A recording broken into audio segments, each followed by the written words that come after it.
For centuries, we have told ourselves a very specific story about our past, that our Victorian ancestors locked away their desires behind closed doors, thick corsets, and polite silence. The standard historical explanation points to the Industrial Revolution.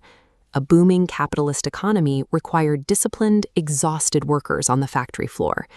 Any human energy spent on pleasure that didn't lead directly to reproducing more future workers had to be strictly suppressed. This narrative is incredibly satisfying for us today. If polite society spent centuries trying to gag human desire, then every time we post online, talk openly about our preferences, or confess our hidden urges, we get to feel like heroic rebels fighting a tyrannical system. Psychologists call this the speaker's benefit, the thrill of breaking a taboo. But in 1976, the French philosopher Michel Foucault looked at this timeline and noticed a glaring contradiction. If our sexuality is supposedly so heavily repressed, why did we build a multi-billion-dollar scientific, medical, and psychological industry entirely dedicated to talking about it? The answer flips our understanding of modern history. The idea that society silenced us, what Foucault called the repressive hypothesis, might be a complete illusion. That exhilarating feeling of rebellion we get when we confess our desires is exactly what the system trained us to do.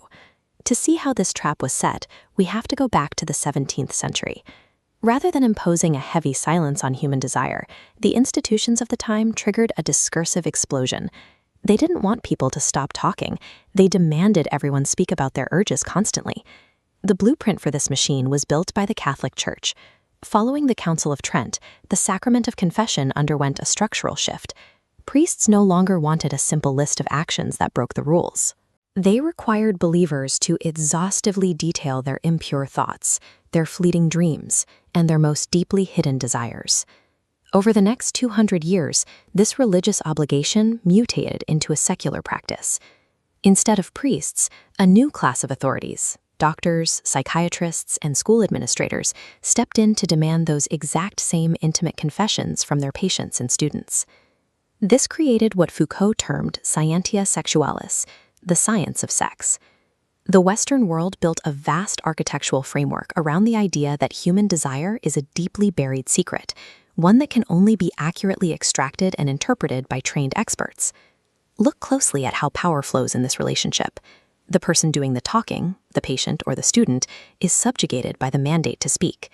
Meanwhile, the listener holds absolute authority, taking those highly personal confessions and deciding exactly what they mean. Control over human behavior does not look like a gag. It looks like a confession booth. Power operates by forcing individuals to surrender their secrets to an authority figure, whether that figure wears a priest's collar or a doctor's white coat.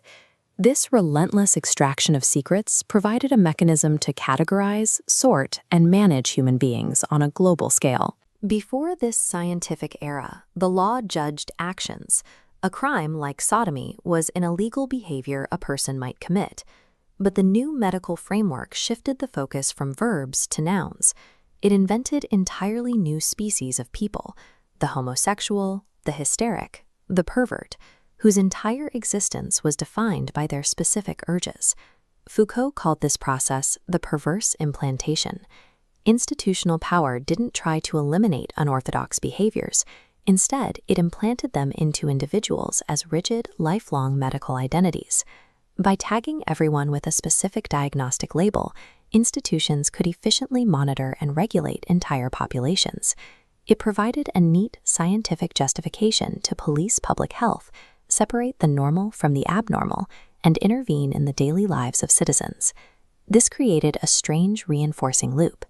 Experts gained the authority to prescribe and punish through observation and diagnosis.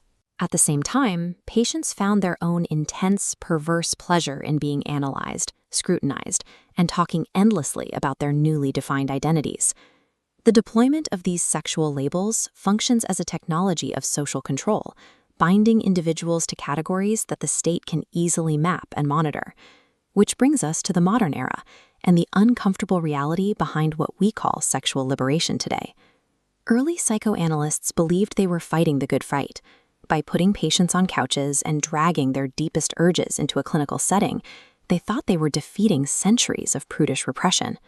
Foucault's ultimate twist is that the confession never actually ended. It simply moved from the doctor's office to the public square. By turning our inner desires into public digital truths, we are providing the very data points the system needs to categorize us. Every time we announce an ultra-specific identity, we are handing the system a more precise set of parameters to manage us. We accept the premise that sex is the absolute truth of who we are, making ourselves perfectly legible and therefore perfectly governable by the institutions we claim to be resisting. We are not living in an age of hard-won freedom from silence. We are living in an era where we are overwhelmingly managed by the very conversations we think are setting us free. Foucault's final warning is that the concept of sex itself is a trap. It is an imaginary construct designed to act as a container that dictates human nature. To escape this framework, we have to stop looking for our true selves inside medical dictionaries and psychological manuals. We must sever our core identities from the diagnostic labels handed down by institutional authorities. Instead, Foucault suggests we rally around bodies and pleasures. This represents a fluid, uncategorizable, and dynamic reality of human experience, one that inherently resists being mapped out, categorized, and pinned down by experts. True rebellion doesn't mean demanding the right to speak endlessly about your desires. It means refusing to let the system use those desires to define who you are.